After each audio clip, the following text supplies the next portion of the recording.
नमस्कार, daily Haryana news देख रहे हैं आप। 1 नवंबर 1966 को अस्तित्व में आए हरियाणा को अपने जन्म के 9 साल के छोटे से अंतराल के बाद ही आपातकाल की प्रताड़ना का शिकार होना पड़ गया था। यह दौर वह था जब पूरे देश के मुकाबले हरियाणा के लोगों को सबसे ज़्यादा नसबंदी का शिकार होना पड़ा था।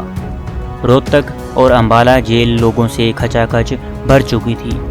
तत्कालीन प्रधानमंत्री इंदिरा गांधी और उनके बेटे संजय गांधी के निर्देश पर हरियाणा को जितने लोगों की नसबंदी का टारगेट दिया था, उससे 4 गुना अधिक नसबंदियां की गई थी। इसके पीछे सोच हालांकि परिवार नियोजन की व्यवस्था बहाल करने की बताई गई थी, लेकिन नसबंदी के नाम पर लोगों का जमकर उत्पीड़न हुआ और इसका विरोध करने वालों पर खूब अत्याचार किए गए।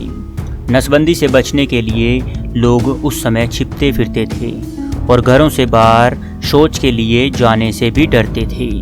हरियाणा की मनोहर लाल सरकार ने पहली बार आगे आते हुए आपातकाल का दंश सामने लाती शुभ्र ज्योत्सना नामक पुस्तक तैयार कराई है, जिसमें 27 जून 1975 से 21 मार्च 1977 के आपातकाल के अंधेरे के खिलाफ संघर्ष गाथा का बखूबी जिक्र किया है।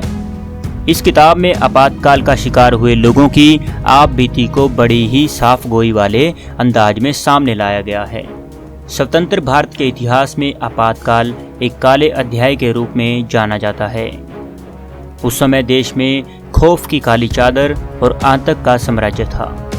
अपवादों को छोड़कर न्यायपालिका भी सहम गई थी।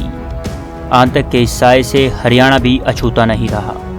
8 जनवरी 1975 को पहली बार देश में आंतरिक आपातकाल लगाने का सुझाव आया था। यह सुझाव पश्चिम बंगाल के मुख्यमंत्री और तत्कालीन प्रधानमंत्री इंदिरा गांधी के करीबी सिद्धार्थ शंकर रे ने दिया था। उस समय हरियाणा के मुख्यमंत्री चौधरी बंसी लाल थे। उस समय इंदिरा गांधी और उनके पुत्र संजय गांधी के करीबी लोगों में चौधरी बंसी लाल विशेष तौर पर शामिल हुआ करते थे। जब आपातकाल लगाने का प्रस्ताव इंदिरा गांधी के सामने आया था, तब बंसी लाल ने यह तक कह डाला था कि बहन जी, आप विरोधियों को मेरे सुपुर्द कर दो, मैं इन सबको ठीक कर दूंगा। आप बहुत भली और विनम्र हैं। मैंने अपनी कार्यशैली से अपने प्रदेश में ऐसे लोगों को ठीक कर दिया है। चौधरी बंसीलाल उन दिनों पहले से ही इंदिरा गांधी के बेटे संजय गांधी के विश्वास पात्र लोगों में शामिल थे। उस समय संजय गांधी की उम्र सिर्फ 28 साल की थी। शुभ्र ज्योत्सना के मुताबिक न केवल हरियाणा बल्कि पूरे देश का प्रशासनिक अमला उन दिनों संजय गांधी से डरता था। उनके सलाहकारों में चौधरी बंसीलाल, यशपाल कपूर, R.K. धवन, योगी धीरेन्द्र ब्रह्मचारी और ओम मेहता शामिल थे। इमरजेंसी के दौरान 20 जून को जब दिल्ली में बोट क्लब पर एक बड़ी रैली की गई थी, तब उसे सफल बनाने में चौधरी बंसीलाल का सबसे ज़्यादा योगदान रहा था। संजय गांधी को छोटी कारें काफ़ी पसंद थी। दिल्ली से सटे गुरुग्राम में संजय गांधी की कार फैक्ट्री के लिए उस समय चौधरी बंसीलाल ने 290 एकड़ ज़मीन अधिग्रहित की थी। मारुति को बेहद सस्ती दरों पर यह ज़मीन दी गई थी। सरकारी ऋण की व्यवस्था भी तब सरकार ने की। आपातकाल के दौरान जब लोगों की गिरफ्तारी के लिए सूचियां बनी, तो सबसे ज़्यादा गाज जनसंघ और RSS के लोगों पर गिरी। फिर समाजवादियों, विरोध कर रहे कांग्रेस के पुराने कार्यकर्ताओं और दूसरे लोगों को निशाने पर लिया गया। शुभ्र ज्योत्सना से पता चलता है कि संजय गांधी ने परिवार नियोजन, खासकर नसबंदी के लिए सभी मुख्यमंत्रियों को कड़े निर्देश दे रखे थे। हरियाणा इस आदेश का पालन करने में शिखर पर था। यहाँ लक्ष्य से 4 गुना अधिक नसबंदियाँ हुई। मध्य प्रदेश में 3.5 गुना वृद्धि हुई।